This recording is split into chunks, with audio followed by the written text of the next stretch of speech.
ഈ കൂടെയിരിക്കുന്ന മുതലിനെ പരിചയപ്പെട്ടിട്ട് 1 വർഷമായിട്ടുള്ളൂ കേട്ടോ. പക്ഷെ അതിനെക്കാട്ടി കൂടുതൽ വർഷം പരിചയപ്പെട്ട പോലെ തോന്നിയിട്ടുണ്ട്. പിന്നെ സ്മാർട്ട് ബസാറിൽ പോയിട്ട് കൂടുതലും ഇവൾക്കാണ് സാധനങ്ങളൊക്കെ എപ്പോഴും മേടിക്കാറ്. ഇങ്ങനത്തെ ബിങ്കോസിൻ്റെ ഫ്ലേവറൊക്കെ ഭയങ്കര ഇവൾക്ക് ഇഷ്ടമാണ് കേട്ടോ. പിന്നെ ചെറിയ ചെറിയ ക്യൂട്ട് സാധനങ്ങളൊക്കെ ഭയങ്കര ഇഷ്ടമാണ്. പിന്നെ ആൾ നല്ല ഇൻഡിപെൻഡൻ്റ് ആണ്.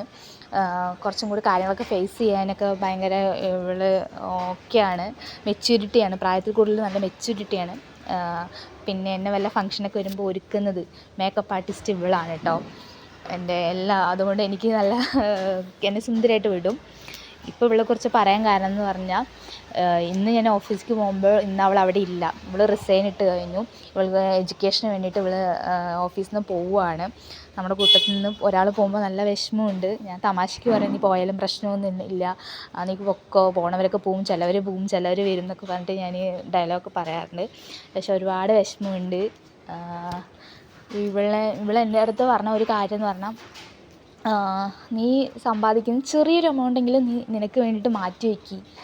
നീ പലപ്പോഴും നീ ജീവിക്കാൻ മറന്നു പോകും. നീ മറ്റുള്ളവർക്ക് വേണ്ടിയിട്ടാണ് ജീവിക്കുന്നത്. നീ എപ്പോഴെങ്കിലും ചെറിയൊരു ടൈമെങ്കിലും നീ നിൻ്റെ ഇഷ്ടമുള്ള കാര്യങ്ങൾ ചെയ്യാൻ വേണ്ടി ചെയ്യ് എന്നൊക്കെ പറയാറ് ഇവളെപ്പോഴും എൻ്റെ അടുത്ത് അതാണ്. അപ്പം ഞാൻ എന്തായാലും ശ്രമിക്കുന്നതാണ് സേവ് ചെയ്യാനും.